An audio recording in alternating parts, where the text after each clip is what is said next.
Well, well, well, I never thought I'd be spending my weekend playing dress up with a bunch of rednecks, but thanks to Ubisoft's newest downloadable offering, Shoot Many Robots, I've been doing just that. With gameplay relying just as heavily on RPG-style weapon and costume upgrading as it does on ruining a never-ending stream of rampaging robots, this 2D side-scrolling shooter feels like old-school hits such as Contra or Metal Slug crossed with the customization elements of modern-day shooters like Call of Duty, and with hundreds of weapons and outfits available, each with their own unique abilities and powers, there is plenty of fun to be had chopping and changing your loadouts whilst battling bots so you can afford to buy the biggest, baddest weapons. Taking control of one of 4 beer-swelling, trailer-trashing hillbillies, your story is a simple one. Robots killed your family, and those metal sons of bitches gonna pay. Gah-huh? The levels start off as simple move left to right affairs, with occasional areas locking the scrolling and becoming mini arenas wherein all the bloodthirsty machines have to be disposed of before you can move on.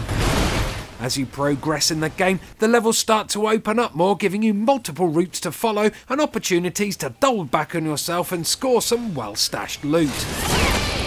The controls differ here slightly from standard scroller shoot-em-ups. Here you use the left thumbstick to both move and aim. You can hold down the left trigger to route yourself to the spot and shoot more accurately, but this method can often get your fingers in a twist during hectic moments, as you can cancel out of standing still by jumping, but still have your finger held tightly on the left trigger.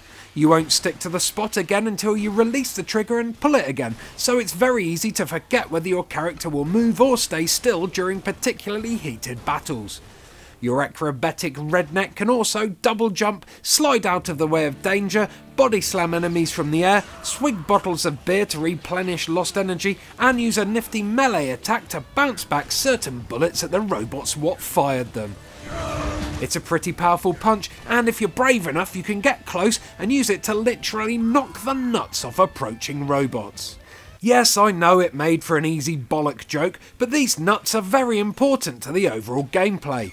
Each defeated robot drops his nuts all over the floor, and by getting your hands on as many nuts as possible, our sweaty alcoholic heroes are able to use them as currency to tool up against the Terminators. Keeping nut combos going is essential if you want to be able to buy the best bling for your billy, so make sure you kill fast and frequently to stop your score multiplier falling and resetting your combo.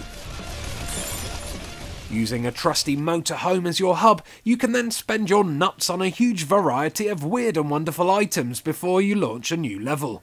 You can always carry 2 weapons, a primary weapon which comes complete with infinite ammo, and a secondary weapon which is much more powerful, but limited when it comes to bullets.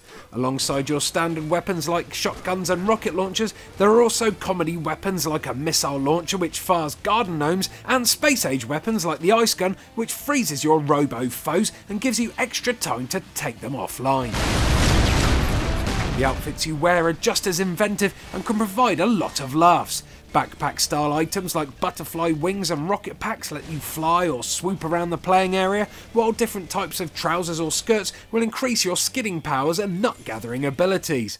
It's a lot of fun finding your perfect mix of items, and with so many available, there's a lot to aim for during your mission to mash the machines. In a bid to grab money off the laser of gaming individuals, it is also worth noting that you can use microtransactions to buy large quantity of nuts if you simply cannot be bothered to grind your way to the big guns.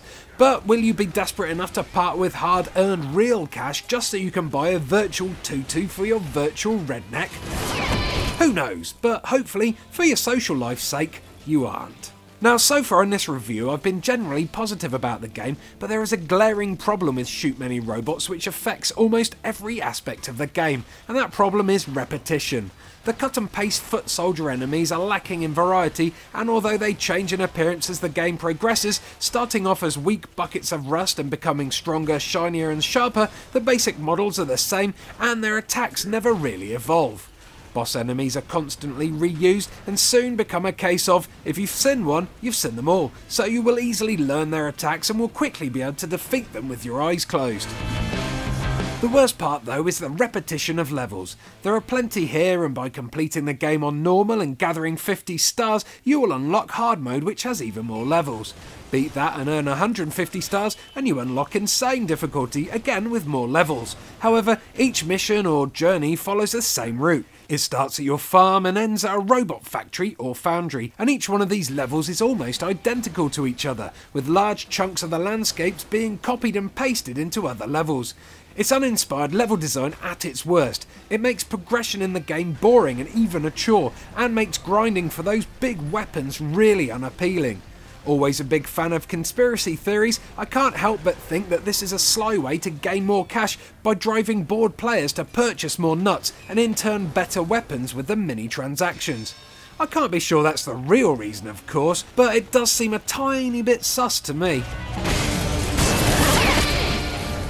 Playing through the game in single player will get dull quickly, so it's lucky that you can also play through the game in co-op. It adds a hell of a lot of much needed laughs to the game and makes it so much better to play. Curiously though, you can only play 4-player co-op online. The game limits you to 2 players in local games, so bang goes any boozy shoot many robots sessions when your mates come over. I really don't understand why the limit was placed on this, and again I find it quite a large negative for the title. While the game starts off fun, it quickly becomes fairly boring in single player, even with the awesome amounts of customization available.